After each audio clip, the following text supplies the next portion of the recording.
My name is Shannon Banks, and this is my presentation on Osama Bin Laden.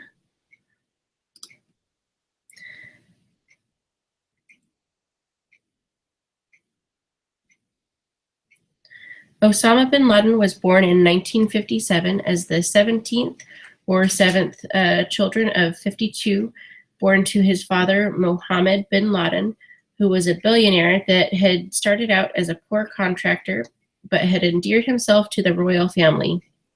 He was a strict father who wanted all his children to live under one roof and expected them to adhere to specific religious and moral code and treated them as if they were adults. Osama's mother was Mohammed's 10th wife, and they were divorced when Osama bin Laden was a child, so he spent most of his time with his mother and stepfather and 4 step-siblings. Many facts about his life are fuzzy and disputed, such as his birthday and year, how many siblings he really had, when he joined the Brotherhood, what he got his degree in, etc.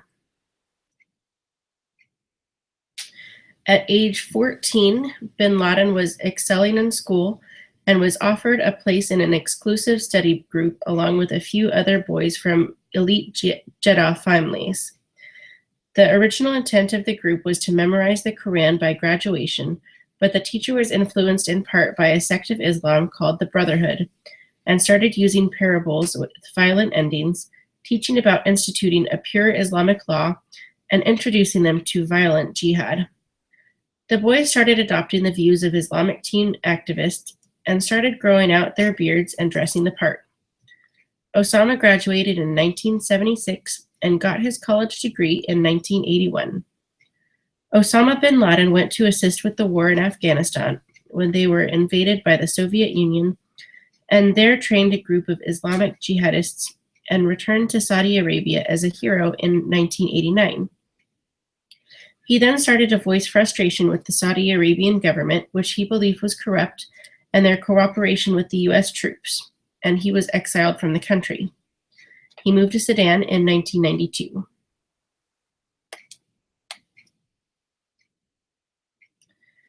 He began forming Al-Qaeda, which means the base in Arabic, in 1988.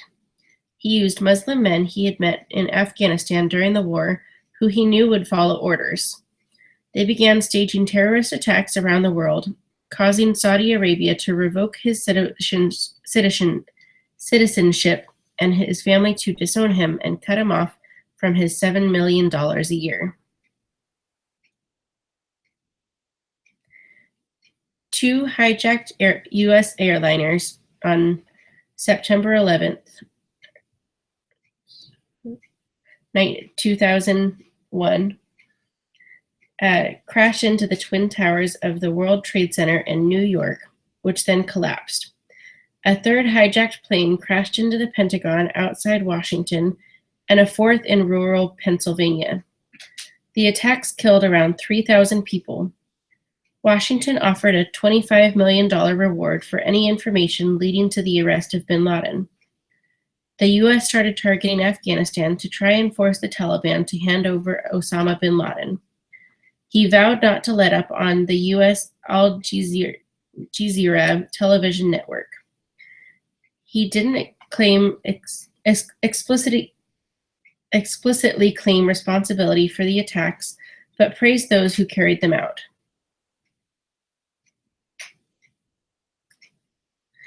The US spent over 9 years hunting Osama bin Laden down and finally found him in 2010 holed up in a compound in Abbottabad, Pakistan, with his wives and children and grandchildren and a couple of his followers who ran errands and communications for him. The CIA tracked him for months using drones. Finally, an elite group of US Navy SEALs surrounded and assassinated him on May 2nd, 2011. Include a weapon. He was not armed, is what I... Martha Raddatz has been gathering details on the 40 minutes that changed history and tells us some of those key moments are different than we first thought. The operation was called Neptune Spear, the mission to capture or kill bin Laden. But we learned today that the mission didn't quite go down as initially described.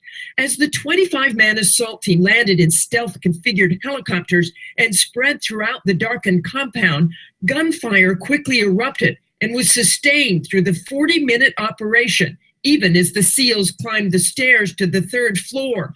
But when they came face to face with bin Laden, we learned for the first time today that the resistance that the White House had said bin Laden put up did not include a weapon. He was not armed, is what I understand to be true. Officials said today the resistance came from bin Laden's wife. First, they said she had been used as a human shield.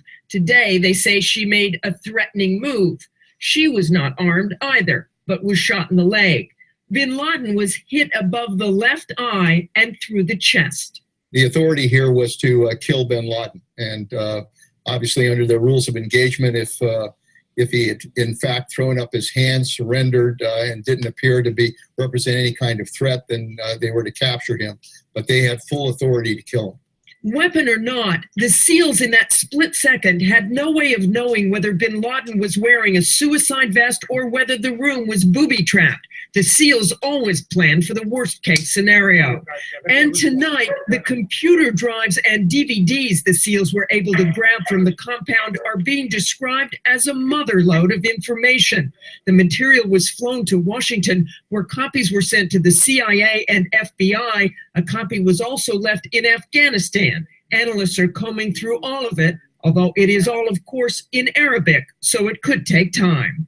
And sources familiar with the government's investigation tell ABC News that investigators are also looking into the two owners of the compound who were in the money-changing business in the hopes it may lead them to sources of al-Qaeda's financing.